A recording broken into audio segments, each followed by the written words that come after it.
Yeah, you. How many of these have you done?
Welcome, everyone, to episode 415, had to get it right, of Dial the Gate, the Stargate Oral History Project. My name is David Reed. I appreciate you joining me for this midweek episode.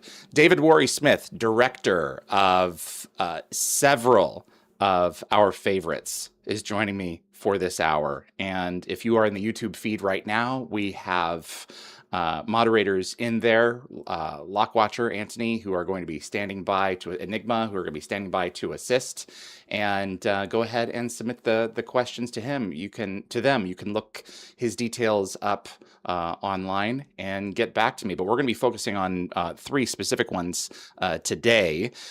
David Warry-Smith, director. Hello, sir. Hi, How you doing? I am good. well. I appreciate you being here with me. We've been working a while to make the schedules line up here, and this one, sir, is really one that I've honestly been truly looking forward to, especially from some of the earlier seasons. But we're going to be taking you back, and I appreciate you willing to walk down that yellow brick road of memories with me here for a pleasure. little bit, David. I only wish that I'd had a little more time to walk further down the road in preparation, but I assume I'm in good hands with you. I'll let you be the guy. Absolutely. That's what I'm going to endeavor to do here. How did you get roped into Stargate? And what was that journey of that dozen episodes like over the course of SG-1 and a little bit of Atlantis? Tell me the story there. So yeah, I was working in Vancouver, had just done a couple of episodes of The Outer Limits. Yeah. I'm trying, certainly Jonathan Glasner, who is one of the creators of the SG-1 series, and I think Brad Wright as well, if I'm not mistaken. Yes. Both were involved in Outer Limits. And, we did a couple of great episodes, and then they said, do you want to come on to SG-1? And I was delighted. And so near the end of the first season, we did an episode, and then they asked me to do another one. And the second one, of course, ended up being the cliffhanger for season 1, Within the Serpent's Grasp. So then, I was there on and off over the next few seasons, and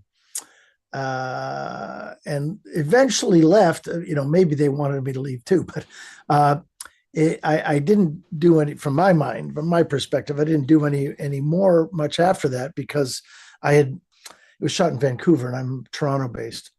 Had a young family, and we even considered moving to Vancouver at one point, but decided against that for various reasons, family being the primary reason, and also at the time the price of real estate. Oh man, holy cow! In Vancouver now, my goodness. Still now, Toronto's caught up a bit, thankfully. But anyway, Toronto's home. We want to stay home, so I stopped going to Vancouver for a while. So that was kind of the end of my time on Stargate. But man, I sure liked it while I was there. Great show, great bunch of people. A lot of these episodes are fairly technically heavy. Looking at Within the Serpent's Grasp, there's a lot of that in that one. Exodus, oh my God, there are a ton of effect shots in a lot of these, and a ton of stuff that you have to stage practically. Do you consider yourself reasonably strong in those areas, or is that something that you're like, I'd rather do like more of the two person in a room kind of thing? What's your personal preference? No, I mean,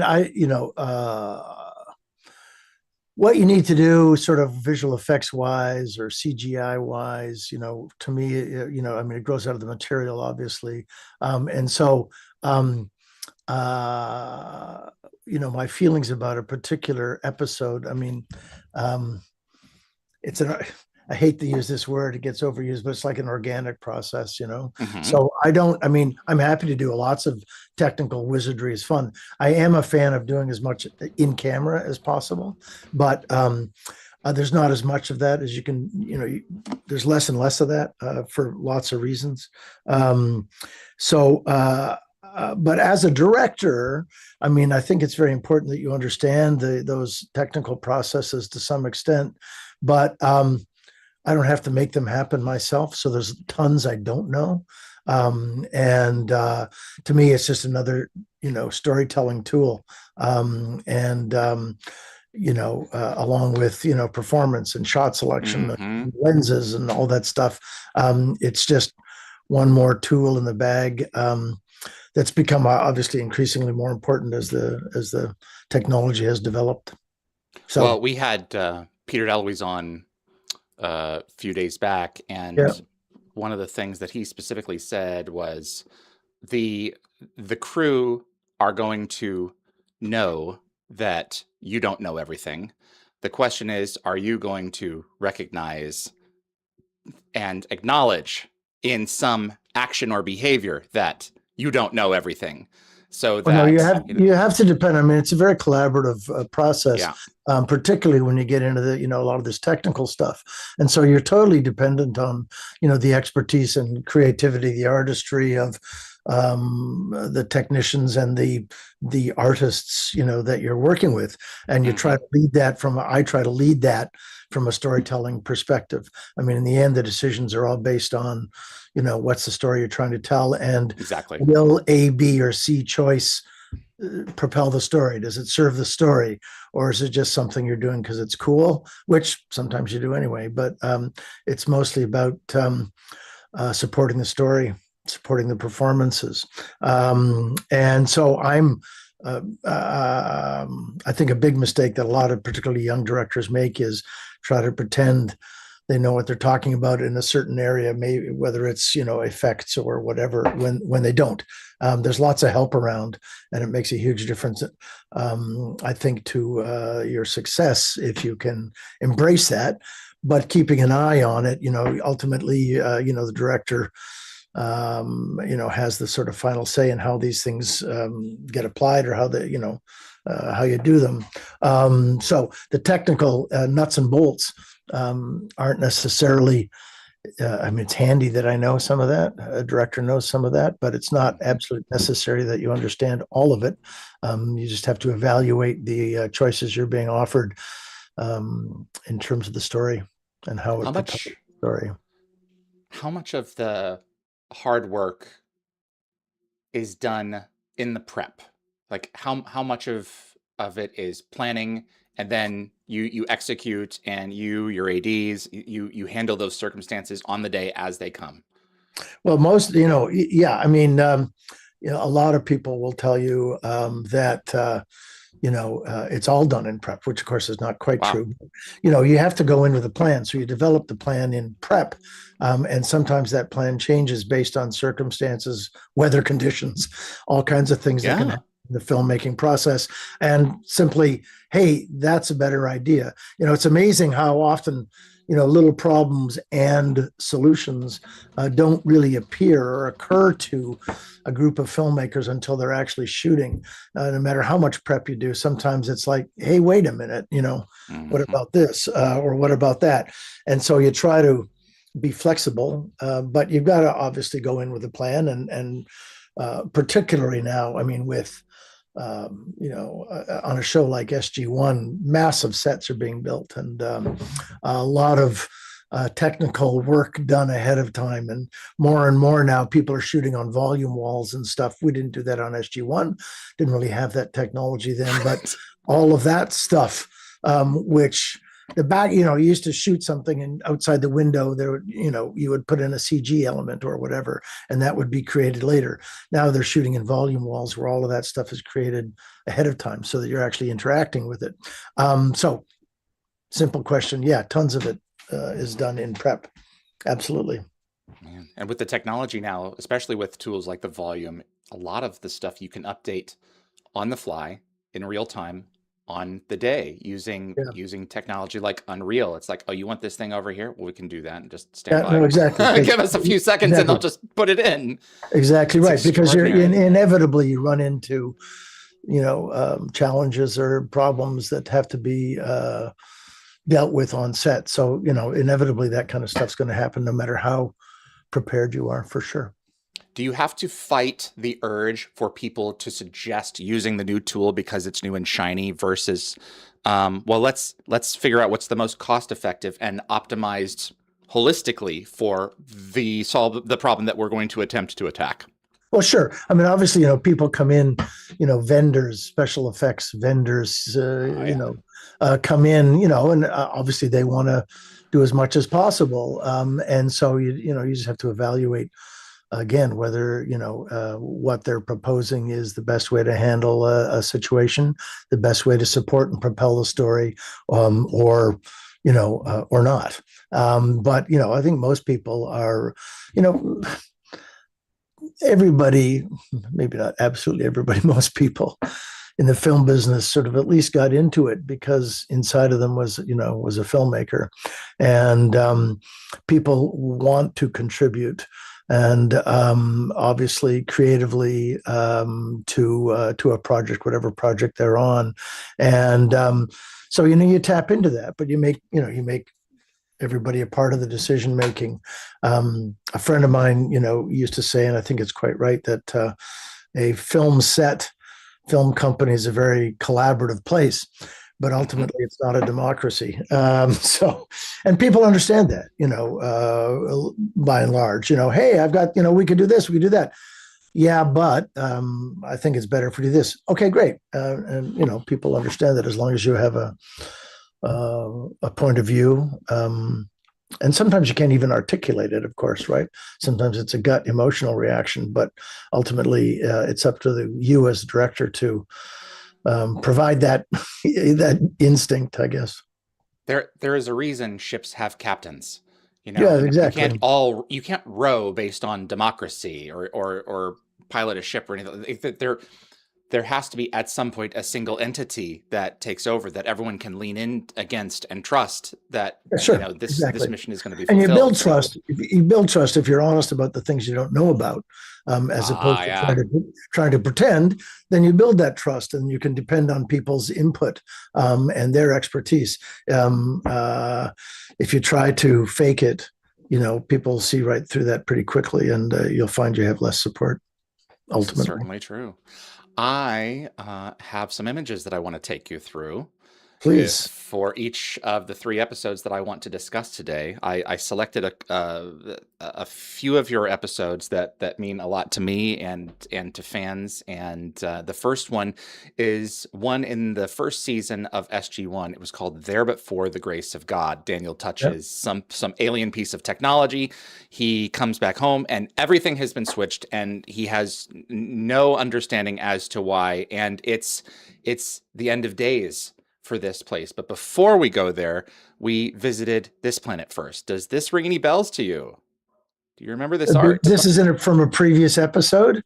This is There But For the Grace of God. This was an image created for this episode where the Stargate was underground. There was going to be, at some point, a shot planned where Teal'c sticks his head up through this this thing.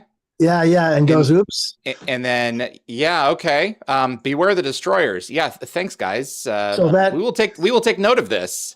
So it's interesting. So what I don't remember seeing that. Again, it was okay. A few weeks ago. What we ended up shooting in a interesting. It was a shot in Vancouver, obviously. So it was a British Columbia, hydro research Hmm. lab or something. It's massive um, hydroelectric research station, I guess. So very cool looking. And what the warning was rather than him opening up a hatch and seeing this destroyed world, was merely a symbol that, of course, only he understood. And, I think O'Neill says, okay, Tilk, what the hell is that? And he says, we should go home right now. So that concept changed, before I got there. I don't recall. I see. I don't recall. I mean, I could be wrong. I don't recall being part of that, discussion. I think it was, hey, do you want to shoot at this place? And here's how we're doing it. I was like, yeah, great. Makes a lot of sense. Yeah. We used to on Stargate, because you're building really big sets and they're high concept. A lot of this stuff you can't. You'd have 8-10 days to prep a show. It's not enough time to decide these things. By the time you come into the city and here's a script and away we go. We start having meetings, and 9 or whatever days later you're shooting. So a lot of these things had to be decided ahead of time. And what is commonly in the business called a concept meeting, which is the first time, hopefully day one. I see. You sit down and talk about the concepts of the show and how you're going to handle these things. I used to call it the train has left the station meeting, because and not maliciously, but just practically, because so many of those decisions had to be made ahead of time, because sets had to be designed and built, well before a director was anywhere near the project, and the script might not even be finished, their early concepts. So I don't remember seeing that. And it took me a second to go, wait a minute, what am I looking at? But in terms my apologies. It makes sense. No, it's always what good. You're saying this now. Is fun. So you don't have to apologize. My thinking about it, I mean, that's an interesting story to me, that I don't remember that. Don't think I saw it. Here's what was come up with, and then we carried on from there. And I think it was my very first day of filming on Stargate SG-1, which at the time was a bit of a step up. I'd done Outer Limits and some other shows, but this was a bigger budgeted, sort of higher profile thing at the time for me. And my very first day of filming, I think, was shooting in that location. And it was like, it was interesting. But that's like the lab. Here's the lab itself, right?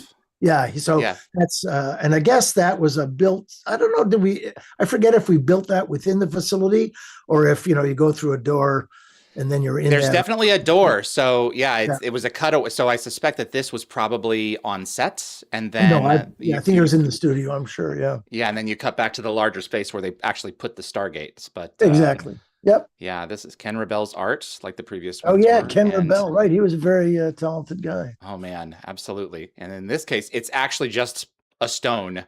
Like they it became more of a frame and a mirror. Exactly, it had a frame. Mm-hmm. That's right. Yeah, not just something where the surface of the stone would just disappear. It was just like inside of a frame. This is. And I don't know. I don't know if shot. I don't remember if that was a design decision or a practical decision.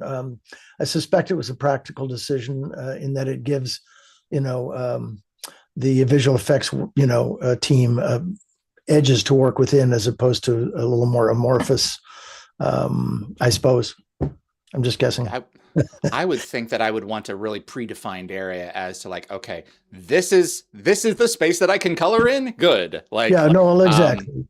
It helps the actors too, to know how to deal with it when they're not actually looking at what is going to be the final, the end result of what the CG element's going to look like. It helps if the more they have to work off, the better, obviously. This is an episode that's all the concept art I have for it. This is an episode that was the second of two. Wasn't it cool? The second of two appearances for Elizabeth Hoffman.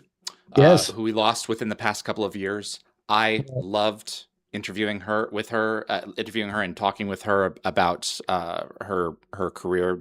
Was privileged to do it 2 or 3 times, and she loved this character. And according to Michael, she came back to this role simply because of what a good time she had shooting earlier in the season. So it meant that role that really meant a lot to her, and you guys got her back for this thing. Any at all memories or recollections of working with? So I mean, I didn't do the earlier episode with her, so I can't take any that was credit Glassner. for having her, be, so much in love with everybody that she came back. But it wasn't a hard, it was a great place to work, very collaborative, very smart people, very creative, writers, producers, cast, and it became a great family. And I was very privileged to have been a part of it for a few years, and have done, got to do the number of episodes I did.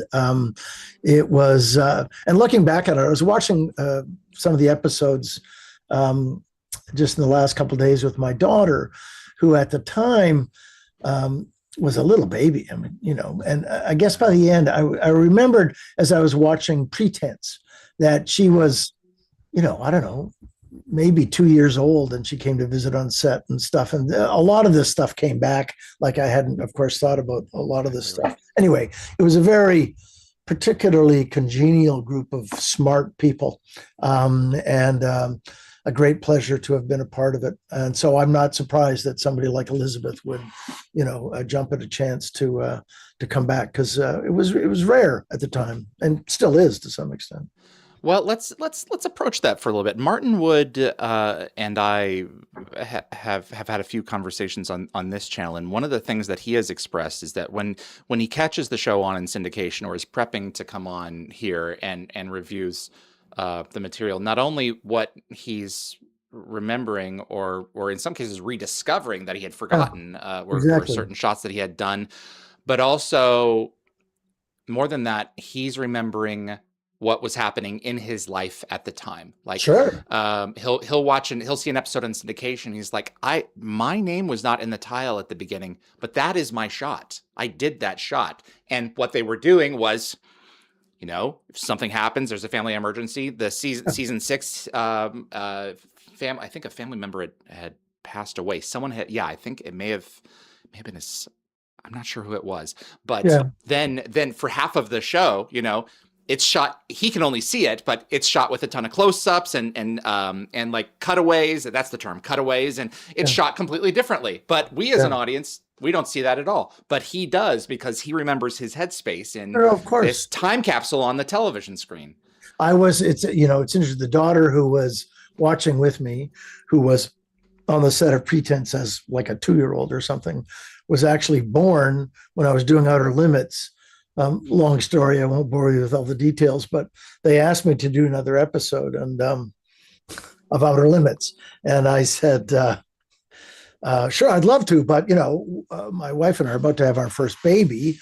And so, we're in Toronto. Now, it so happened my wife had been with me in Vancouver a lot when I've been working on some other shows. So she actually had a doctor there and stuff. Anyway, I remember the producer, not one of the guys who went on to be involved in Stargate, but said to me, well, when's the baby due? And I said, well, her due date was March 24th. And I said, oh, she's due on the 24th. He said, well, your schedule will be done the 22nd. It's perfect. You'll be home. And I said, well, right, babies always come on schedule. It doesn't always work that way. So I said, listen, I'd love to. It's a baby. It's not a train depot. Exactly. I'd love to do the show, but I'm going to have to bring my wife with me. And if she goes into labor, like, I'm leaving, I gotta do that. And they were, no problem. Sure enough, one night we're staying in a hotel, and her water broke. And so in the morning I called and said, I'm not coming in. Anyway, missed a couple of days of filming and then went back. So, and it is, that was a particularly, poignant, memorable time for me. And so, you end up associating images. That brings back stuff like watching these shows. So I watched 4 of them. You had mentioned 4. Yes. And I wish I'd started watching them sooner and watched your show a little bit more, just to do a little bit more research. We'll have you back. Well, I'll come. I'm going to watch more of your shows for sure. Like it's. Well, thank you. Bringing back so many great memories. But I remembered tons about There But for the Grace of God, and Within the Serpent's Grasp. And there's some other shows, we probably won't be talking about here, Bane and some others that I remember a lot the Bane of about. Chris's. Yeah, but oh, man. I didn't remember a lot about Pretense. So I'm watching and going, oh yeah, right. And it brought back lots of memories, like my daughter being on set, but so a lot of personal stuff, but also, a lot of professional stuff, like discussions with the DP about how it was going to look. And, anyway, it's just interesting. For sure. Some of the shows are much more memorable and sort of meaningful for me than, as it turns out, ultimately others. Well, you're never going to know what's going to click the most with fans, because you are a component of that process, as is the writing and the acting, the directing. It all goes together, and those things make the magic. The most what is not very arguable is what is considered the greatest episode of the franchise, and that is it's typically Window of Opportunity, which was a DeLuise episode from season 4. And Peter is like, I felt like we were having an off week that week. It was, I mean, it was, we were not running at our peak, and lo and behold, and the episode is a time loop episode. It is consequently under time because, there's fewer setups and everything else. And they had to shoot some off the wall stuff, like when Bill Murray just decides to throw hell to the wind with Groundhog Day and just starts doing anything that comes to his mind. And so they do that in this episode, and it turned into the greatest episode of the show as far as fans are concerned, because it hits all of the emotional beats. Window of Opportunity, season 4. I'll have to it's exceptional. Because it hits all of the highs and lows of Jack. He gets to demonstrate everything. And the villain is not really a villain. It's not that he's misunderstood, but he can be swayed. So it's an excellent show. And when you're in the thick of them, you're getting your day in, you're making it work, and then it goes on to post-production. You don't know what's going to hit and what's going to miss. You know the things that you had to deal with that hit and missed, but even as a director, you can't always tell how the audience is going to perceive a piece of drama. No, of course, and as an episodic director, you have your take on it. You discuss it with producers. You're there. You work it out with the cast. You shoot it. You do your cut, and then goodbye.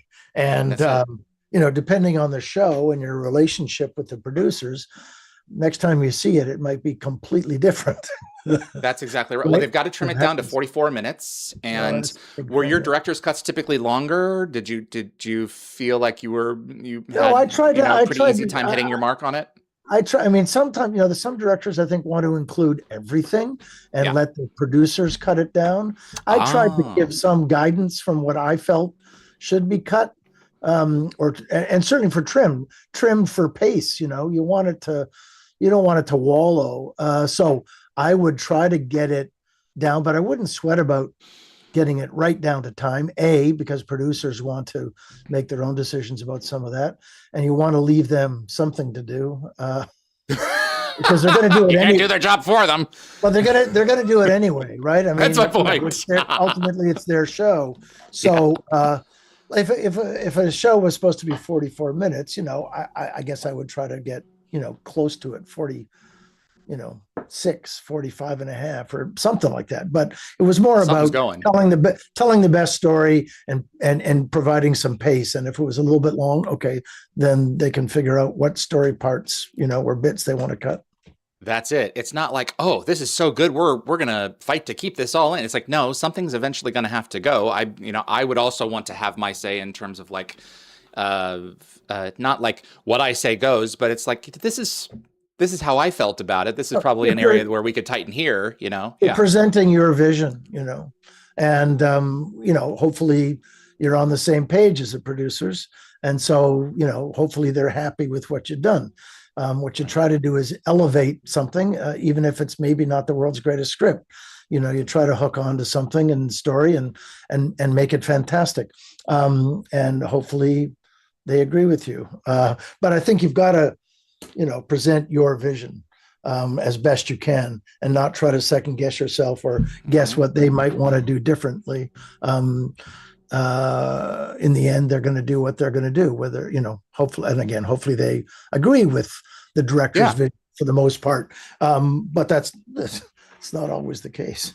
Well, I mean, just for practical reasons, you want to get yourself in as close a step as they are anyway, because they're going to be going a certain direction. And, ideally, if you enjoyed the work experience there, you would want to come back. If it's another story, then that's another story. But it's just, you want to make the process as seamless as you can. It's also, you're a guest. Prep. You're a guest. And you're still a guest, even if it's like, I was lucky enough to be on Stargate, I did, a whack of episodes. So, you're a very welcome, hopefully, and experienced, comfortable guest. But, you're still a guest. A friend of mine once compared the difference between directing features as opposed to television is like in a feature, director is kind of the architect. But in television, and obviously this is more or less true depending on situations and personalities, but in episodic, you're more of an interior decorator, right? There's a framework in which, you have to work within, and maybe you can suggest a different color paint in a room, or maybe move the furniture around, or even change some furniture. But the basic structure is the show, and it's your job to make the most of that. And make the most of what you're given. It's like you're doing one room in a house. Well, yeah. Well, sure, exactly. And it's got to larger. It can't stick out like a sore thumb and be so completely different from the other rooms. That doesn't make sense. And yet you want to put your own stamp on it too. And so that's just it's all about understanding the show, understanding the producer's vision, what the show is about, what they're trying to achieve, what's worked in the past, and then trying to bring your own sensibility and passion and vision, all words which are way overused, but they're apt. Like, they are indeed. I remember. So this episode was so intense the first time that I saw it. Which one? And There Before the Grace of God. And the world is coming undone. And it's one of the darker episodes that the show did, if not the darkest. There's some that are pretty far down there. And Michael lends an extraordinary performance, as does every other member of the cast who are switched around. But Michael's really the anchor. It was really cool because that was my first episode, and in many ways, I think remains my favorite. Just because it was a terrific script, terrific idea. I loved where we were shooting, the way it all worked. And like Elizabeth Hoffman and, whoever else was, it just was a pleasure. And the fact that there was a real, ticking clock in the story, there's real jeopardy. And it was one of the great things about science fiction. And I've done a bunch of it, is that you can deal with some of these themes that in a real world kind of story might be, could easily be cheesy or corny. And yet, you're dealing with, like in one of, I'm sure you'll remember which episode it is. We're talking about, the meaning of life. And it's the next one. It's really part of what it's just you can get into that stuff in science fiction. That those sort of themes are so much more accessible, I think, and believable within a science fiction milieu than they might be otherwise. And so you can do it with some really cool shit. Yeah, it's the end of the world, right? That's it. It's the end of the world. And in that reality that Daniel goes into and comes out of, it is the end of that world. Yeah. It's not the very end of the episode. It's funny. I forgot. I remembered my memory because it was on my demo reel for a while.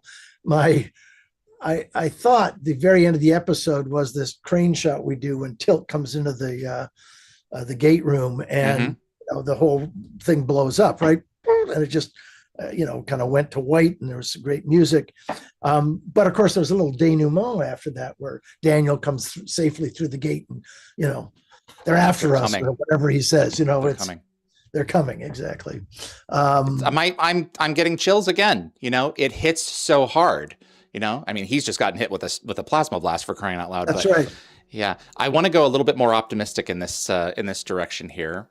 So this may be concept art you've seen. This may not be. So let's find out. This is certainly the opening of this show. This is the fifth race. Oh, sure. They go into the room where it's like, okay, let's get out of here because there's nothing here. Right? Walls are solid. That's right. Knock, knock. Yeah. Oh, gosh. Exactly. It's funny watching it. I realized, this is the one right where O'Neill walks through the circle, and then that circle on the wall comes alive or whatever. And watching it now, I go, why the hell didn't anybody notice that circle before? Exactly. Right? Well, it was kind of obvious, whoops. I went a little too far ahead. I didn't have the one that I expected to have, but yeah, it transforms into something else here. I mean, just this is not the one that ended up being in the episode, but it grabs his head and just he doesn't have the best of a time. So I guess this original concept here was it scans Teal'c and then it quits, and then Jack comes and checks out and it snaps him. Whereas everything really happens all in one go, basically, for Jack. But this is far more complicated than what ultimately went on, and yet at the same time, it still gets the point across. You're saying the concept art is more complicated than what happened? Is that what you mean? It's extraordinary. I know. But yes.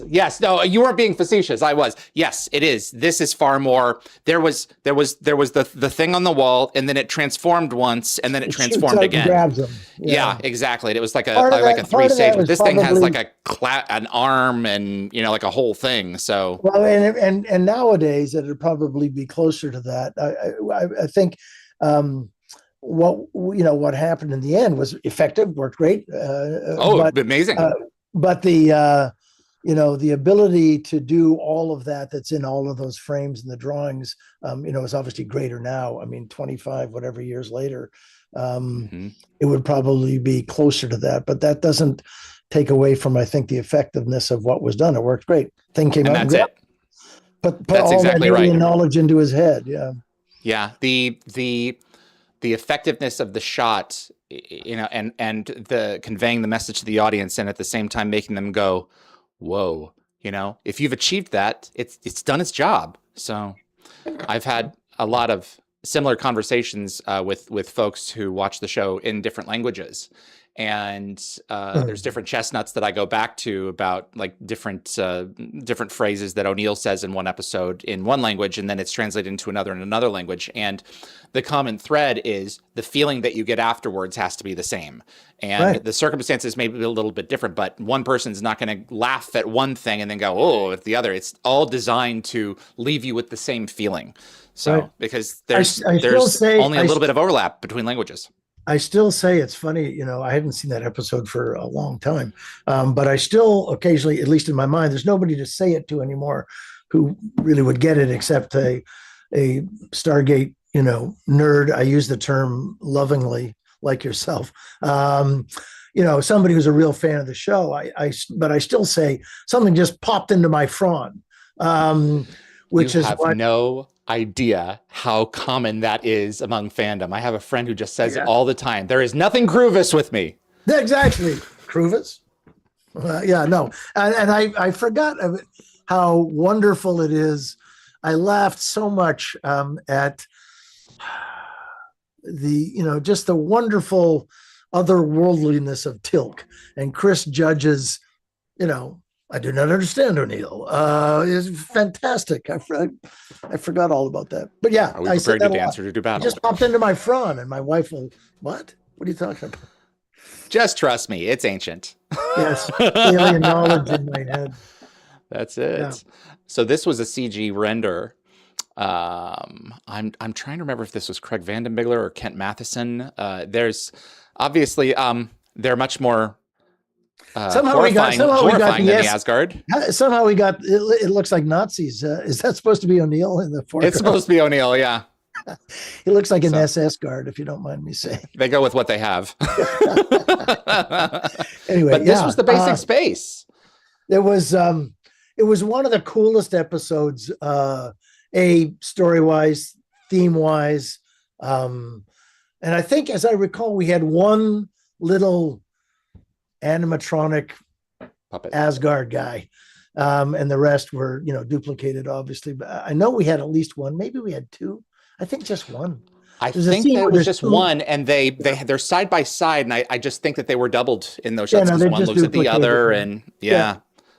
So- That the whole concept, of the fifth race, and we are the fifth race, and there's the end. It was very hopeful. Yeah, well, I got a feeling we might be okay, or whatever he says at the end, right?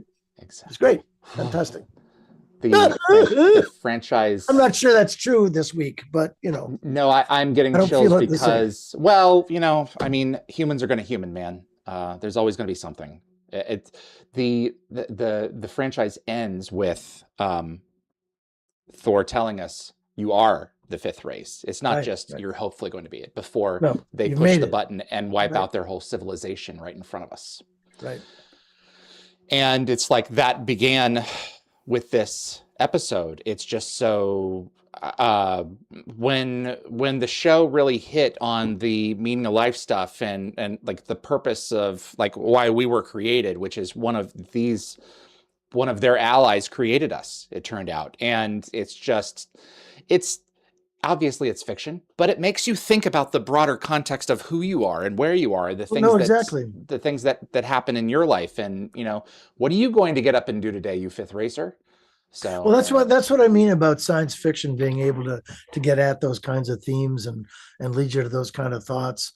It's more difficult in a contemporary, setting. I think that, so that's one of the great things I loved about science fiction, and this show in particular. I think SG-1 did it, as well, if not better than just about anybody. And really fantastic stories, meaningful. I don't want to put too heavy a label on it, but thought-provoking for sure.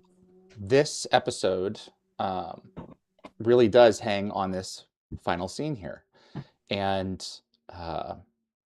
Rick is, in my opinion, never better. He certainly does work that is right there as well, but he is interacting for the first time with the puppet, which ultimately becomes, according to him, his favorite character to act opposite of.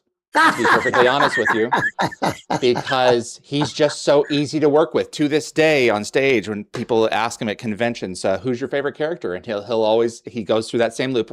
Who's the little alien guy? What is his name? Yeah. Thor? Yeah, Thor. Yeah, he's so fun to act with. Gosh, any memories of the puppet acting up, or did everything do what it was supposed to do? This was a puppet that was taken, I believe, from Outer Limits and maybe adjusted a little bit, probably to make him friendlier. Yeah, Outer Limits puppet probably would have a little more evil in him. I don't remember anything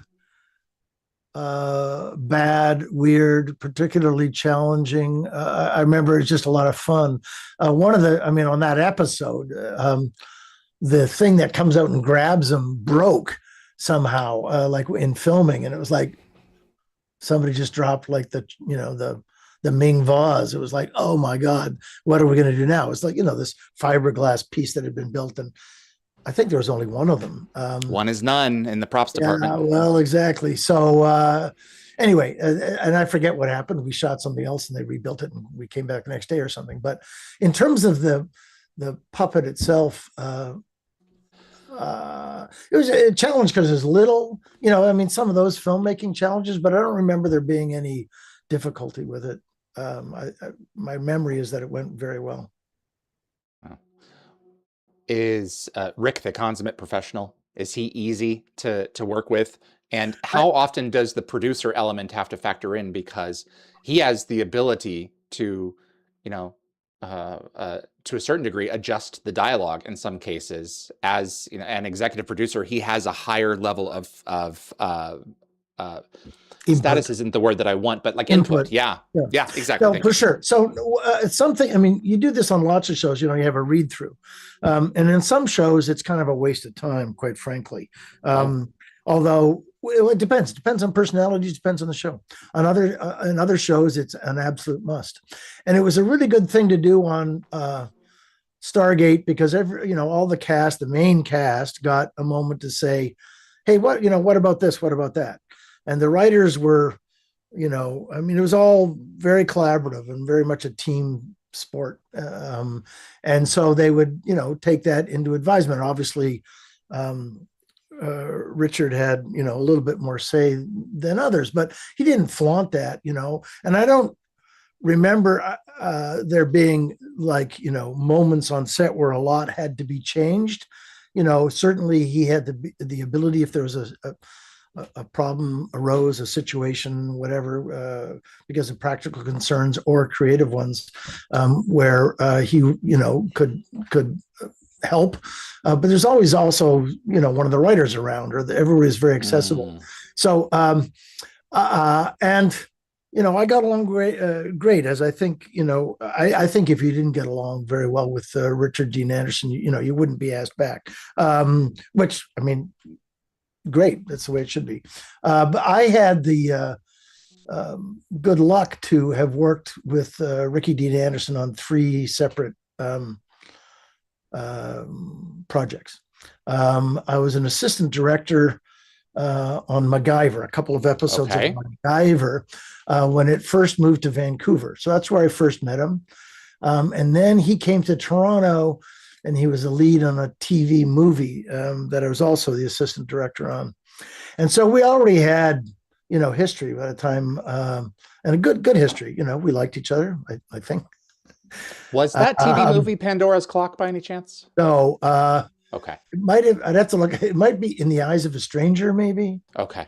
Because that was how I really got hooked into to Rick, because I wasn't that big a MacGyver fan. Right. But I just had to ask. I was like, wait a second, were you in that? So no, I had to. I'll have to look up. It was stupidly, but something like In the Eyes of a Stranger. Justine Bateman, Richard Dean Anderson, directed by Michael Uno. Shot in Toronto a million years ago. Anyway, so by the time it came to Stargate, we'd already spent time together and worked together, and we had a similar sensibility. And again, the whole, everybody in the cast was like a pleasure to work with. Great professionals, and Richard, always prepared. Knew what he was about, knew his lines. Came in a good mood. It was a pleasure to work with. All right. Anthony, really... I've got some fan questions for you here. Okay. Anthony says, when you were shooting the 5th race, did you get the feeling that this was going to be a big episode for fandom? Because it's certainly in the top 3 or 4 for most Stargate fans. Did you get that feeling through the script or the dialogue, or anything to the opposite of what Peter said? Like we weren't feeling it that week, and it was a surprise to us. Yeah, no. So I would just phrase it differently, because but the answer is yes. That my feeling at the time, and I think generally the feeling was that this was, not that they're not all important. And again, I hate to use that word overused, but that it was a particularly interesting, poignant, important episode, well written, and big themes. And so no, I think certainly at the time, I thought, that this was a good one. There's a couple of others, and I won't name them necessarily. One, maybe 2 others that are like, and maybe the trick for an episodic director is to get past the feeling and find some passion in it, and something really want to hang your hat on, and get you involved in the story and do your best work. And sometimes that's just a bit more of a challenge than others. And there's a couple of episodes that I was less enthused about, but again, you're a pro, and you try to you do your best, and again try to find something in it, some part of the story, something that you really want to tell. but the Fifth Race, and certainly There But for the Grace of God were two examples of ones that were like, these are terrific from the beginning. Very exciting I was very excited to be a part of it and felt that they were going to do well for sure. That's the thing, these were back in the day of the first 7 seasons of the show, 22 episode seasons. They were episodic / serialized, but certainly more episodic than they were serial. Whereas now, 8, 10, 12 episode seasons is the norm, and every one of them has to be bangers because typically it's a specific single story, often cases, and it's no for sure. There are positives and negatives to that in terms of the volume of content. I actually forgot stupidly, because again, it's been a number of years, but that how much was serialized, how much some of the scripts, not all of them, but some of them depended on what had happened before. And it's referenced, hey, we were just in, that other place and this happened and that's why we're doing this. And I kind of forgot about that element. And yeah, it's tough. There's not many shows anymore, as you say, that are 22 episodes. That used to be the norm. It's still the norm on some of the, classic network CBS, kind of shows. But I think I think in many ways, SG-1 was one of the few examples of a series that went 10 seasons or whatever. How many episodes did they do? 344 total, but yeah. There you go. Right. Exactly. A grocery show. That continued to be relevant and interesting and dramatic, funny, lots of humor in them, but just really well-made shows with that volume is really high. And one of the reasons I think in the last number of years we've seen particularly great television is because that burden's been taken away. You don't, a lot of them, you don't have to do 22 episodes. It's 6, 8, 10, and then that's the end of the season. And so, it's easier to keep up that quality than when you're doing 22. And so again, I hats off to everybody that was involved in SG-1 for keeping up the quality for that many shows.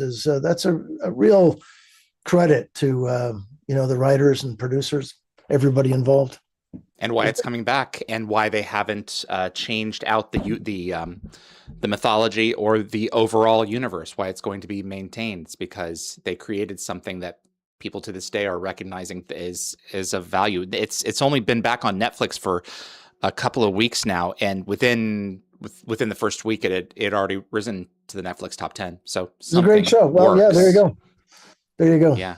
Doesn't fade. Absolutely. It does not. No, it just it evolves with our time, and we see it through a little bit of a slightly different lens, or in some cases, some of the same ones that teleport us back. So, Lockwatcher wanted to know, and I'm going to pull you out of the ones that we were going to talk about. Sure.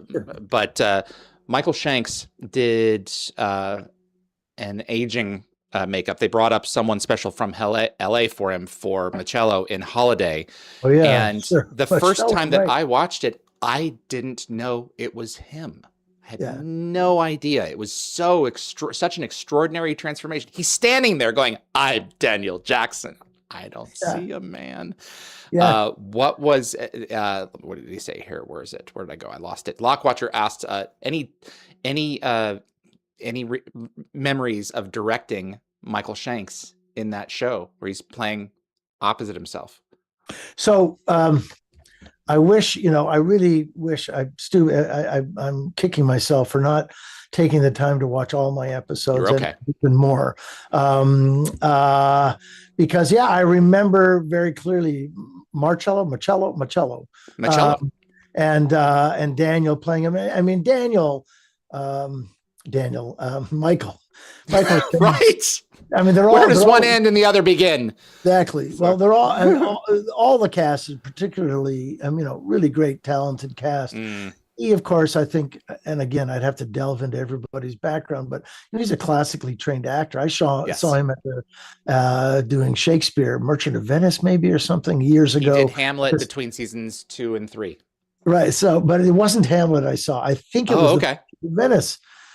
way back when at the Stratford Festival here in Ontario. Anyway, so he's a guy, who just comes with those, those chops, real deep acting ability. I can't say a lot about that show because it was so long ago and I didn't review it. I'm sorry. My apologies. Not Lockjaw. Sorry. What's I'm sorry. I apologize. Lockstep. Lockwatcher. Lockjaw. Lockwatcher. I mean, he's one of my mods. I'm going to start calling him Lockjaw. Fantastic. Thank you, David. I apologize. Oh, that's great. Oh, man. Lockwatcher. Yeah. Sorry. That's awesome. Do you have 20 more minutes? Are we good? Or do you need to get going? No, I'm good. I won't keep you longer. No, I know. 1 hour with me, This is the last one that I wanted to cover today. This was my favorite episode for a long time. This was Pretense, evidently called Sanctuary here, according to Brenton Heron's note. This is the Tollan invitation device at the beginning. And this later became a Tollan phaser. They just took out the middle. Yeah. I don't remember details about that design. I remember, that item, that object, that prop. And it was called Sanctuary. I think that makes sense because, obviously my final cut of things, it's called Pretense, but I forgot that. I think my early, there's still tapes, VHS tapes. Yeah. Somewhere in a box say Sanctuary. I think that's right. Wow. Is there a particular question about it, or you just? I wanted to know if you have any memories of Garwin Sanford as Narim. This is his second episode back. We have an extraordinary performance by both Mary Stillen, that's it, and I think, is it Kevin Durand? Kevin Durand played Zapokna. Isn't Kevin Durand a basketball player? Is it? He may be. Anyway, different guy.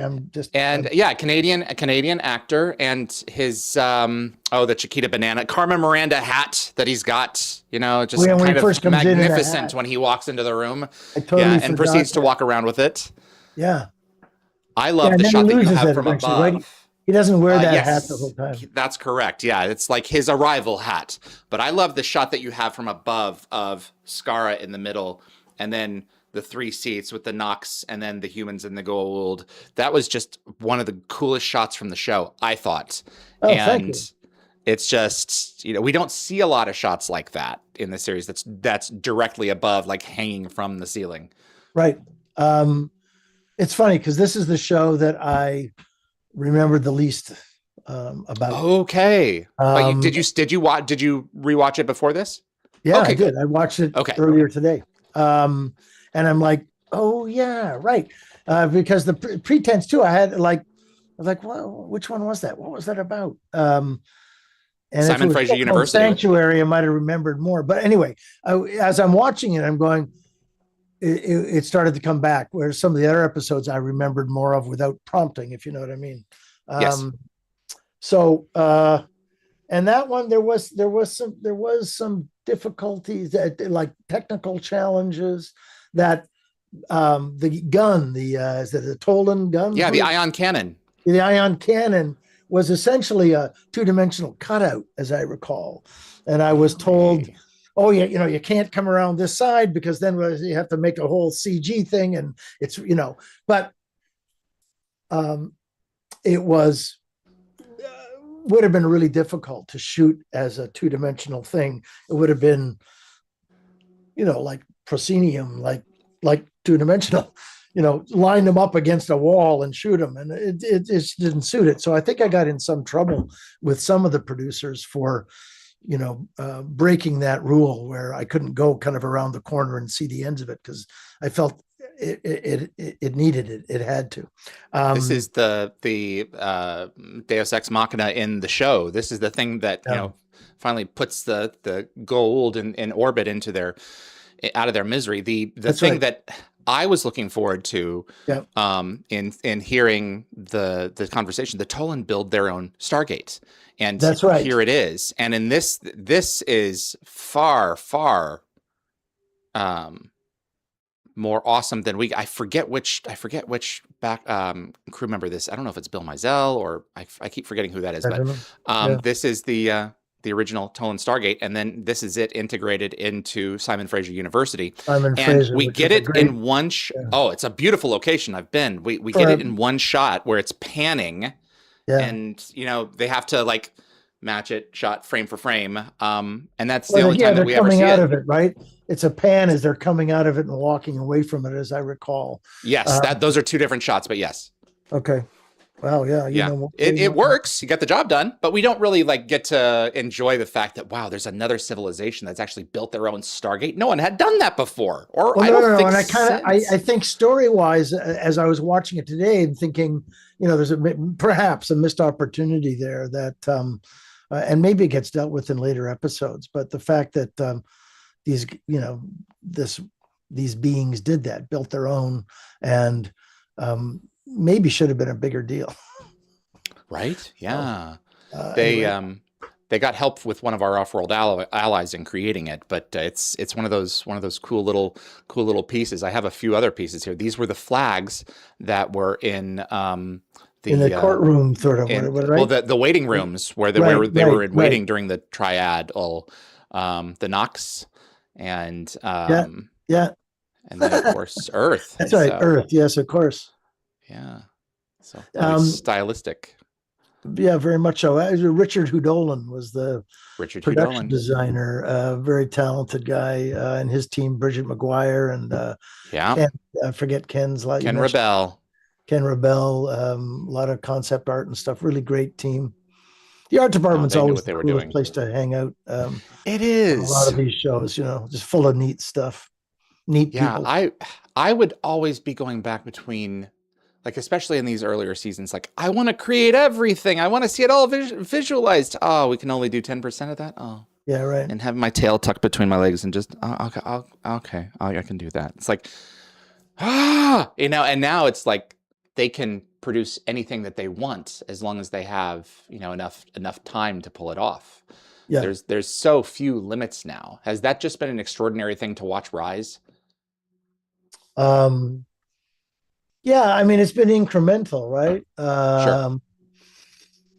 And some of it too is like you'd still have some of those concepts early on, like 20 years ago, but the delivery was at the time you go, hey, this is great. And now you look back on it and you go, it doesn't look so good anymore. It doesn't hold up. Oh, it's one of the great things about, SG-1 too, is that, most of that stuff that I've re-seen in the last few days, does stand up. It looks great. Mm-hmm. And you can't always say that. I mean, I've worked on some other stuff that you look back and you go, ooh, kind of cringe a little bit, but that was the technology at the time, or the technology that the budget allowed anyway. So look, you work with what you have. Exactly. But kudos to all those, whoever was doing the visual effects, and the, initial creative design, Richard Houdolan and his team, and all the John Gadecki maybe was doing. I think John Gadecki, he may have still been involved. Kent Matheson was working on the show at that point. Imogen had a hand with Craig Vandenbigler. There were definitely a few folks. Yeah, no, for sure. It's always a big team of people. Absolutely. Yeah. Can I? What was were you involved in the show at all, or are you just a fan? I'm a reporter. I should have asked this before. Sorry. I was a reporter. So, but I started up around season 6. So I was 14 when the show first started. Right. So, but fantastic. Yeah, no, it's been one of the loves of my life. Hannah Kay wanted to know if you had any memories shooting on the campus there. Simon Fraser University is modern, and it's the mountains, the view of them. I mean, it's just gorgeous. One of the prettiest locations to shoot. I'm gonna tell you my feelings about Simon Fraser. So I'd heard about Simon Fraser University for a long time, designed by Arthur Erickson, one of Canada's preeminent architects. And it's, built on top of Burnaby Mountain, right? I think it's called Burnaby in Burnaby, BC, just outside of Vancouver.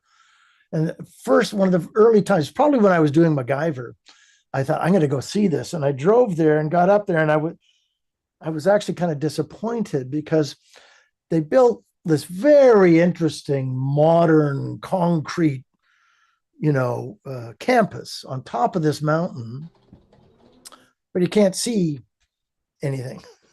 you can't see. It wasn't built above the trees. I was really disappointed. I thought it was going to have this architectural masterpiece that looks out over the whole Fraser Valley and the Burrard Inlet in Vancouver, and you could see across to Vancouver Island and the mountains. But I felt hemmed in by the trees. So a lot of what you're seeing there, I mean, like you can't see past the camp much. Right? Yeah, I mean, this is fake, but I mean, there are no mountains, and but my recollection was that mostly what you see is trees. And listen, I love trees, but it seemed like you want to go on top of a mountain, so you could have built this at the bottom of a valley. It looked kind of the same, and it was a great place to shoot a science fiction show because it looked otherworldly. Mm-hmm. And I suppose for our purposes, the fact that it was kind of ensconced in the trees, albeit on top of a mountain, was I think a lot of that's fake. Yep. So these are fake here, and I think everything beyond it. I think the actual. I don't think you can see. Maybe you can. That's the mountain. That's their mountain. Yeah. Yeah. This is a later episode though. So. Right. Yeah, and this is the roof of one of the buildings. Right, for sure. So maybe I never got up that high, I suppose, but my memory was that you're looking at a wall of trees. Anyway, doesn't matter. It was a great place to shoot that episode for sure. This is true. Absolutely. All right, David, this has been a treat. Truly, I really appreciate all the time that you've taken with us today. I know that we're really reaching back here. Jack Slaw 2.0 asked an interesting question. One of the ones that I wanted to leave you with. He was like, most of us are. He asks, most of us are old enough to still see ourselves in a strange way built by our jobs. If you could trade that all back and go back to another career, what would it be? Would it still be in this industry, or would it be something a little different? Or do you really feel like you're the luckiest guy of the world in getting to do what you've done over your career? Well, before I decided I wanted to get in the film business, and I've heard this from other people in the film business too, what I wanted to be first, I mean, after a cop or a fireman when you're a little kid, when you first start seriously thinking about it, when you're a young teenager or whatever, I wanted to be an architect. And then I found out it involved a lot of math. This is true. Oh boy. So that kind of, forget. Anyway, the next thing I wanted to do was be in the film industry. And, I might make some different choices about how I handled, the choices I made within the industry, looking back on it. But, I've had a wonderfully fun career. I've got to travel the world, telling stories, still doing it, more or less. And people say to me something, you're going to retire? And it's like, well, I don't know that I want to retire. I don't know that I need to. I sometimes have months off. It's not like I work in a factory every day, I'm happy to, be doing this for as long as they'll have me. I think slowing down and getting a little more selective about what I'm involved in. But no, I'm very pleased with my choice of the film business. And yes, I feel like I've been very lucky. Like Orson Welles said, directing, I mean, he's talking about feature films, but nevertheless, very similar, being a director is like having it's the best train set a boy ever had. You get to make stuff up, tell stories. It's great. No, for sure. I completely agree. That's a great one. I hope to have you back later this year to talk about more of your shows. This is wonderful. I'd be delighted. It was a pleasure to look back on the shows and think about it, and going back down memory lane and revisiting all that stuff and thinking about the strength of the show. And it's been a pleasure. So thank you. And I'd be happy to come back again. Is there anything you want to shout out? Anything that we need to keep our ear to the ground for? I've got your websites in the description below so folks can check out. Sure. No, nothing particular at the moment. Okay. Got, many cooking on many fronts. We'll see what develops, but nothing particular to shout out at the moment. But thank you. Next time, hopefully, I'll have something more to say on that. Would you stop beating? Oh, okay. I was about to say, you were about to say, next time I'll be more prepared. It's like, no, this is great. No, this was wonderful. I really appreciate the time that you've given us, and absolutely looking forward to talking with you about future projects. So, Okay. thank you again for your time, sir. Keep in touch, Wrap David. up the show on this end. I will do that. Okay. You be well, sir. Thanks a lot. You too. Bye-bye. Bye. David Warry-Smith, director of Stargate SG-1 and Stargate Atlantis. My name is David Reed. You're watching the Stargate Oral History Project. If you enjoy Dial the Gate and you want to see more content like this on the YouTube channel or more content like this on YouTube, go ahead and click that like button if you can. It would make a big difference with the show and continue to help us grow our audience. If you enjoyed the content that you saw, if you leave a comment and express something about it, that really does, at this stage, make the biggest difference. And if you want to get notified about future episodes, click subscribe. And please share this video with a Stargate friend if you think that they would enjoy the episode. And clips from this live stream will be released over the course of the next few weeks on both the Dial the Gate and GateWorld.net YouTube channels. We've got some pre-recorded shows heading your way later on this week, and we've got a couple of live shows that are in development as well, just getting everything straightened out. Casting director Paul Weber is going to be heading your way in about 10 days. Pierre Bernard is going to be returning to us. He was O'Brien in Stargate SG-1 Season 8's 0 Hour and in 200, and I'm interested to get his take on the new Stargate TV series. And we've got a sit-down with Richard Hugh, Bridget McGuire, and Douglas McLean, Stargate production designers and one of the art directors, respectively. That's all heading your way on the Stargate Oral History Project. A lot of things happening in Stargate lately. There's a lot afoot, and fans are going to be really thrilled with a lot of the developments. So keep it on Dial the Gate for all of that information. Well, for some of it, and Gate World for a lot of it. Let's be honest. We look back, they look forward. My name is David Reed. I appreciate you tuning in, and I will see you on the other side. That's the wrong button.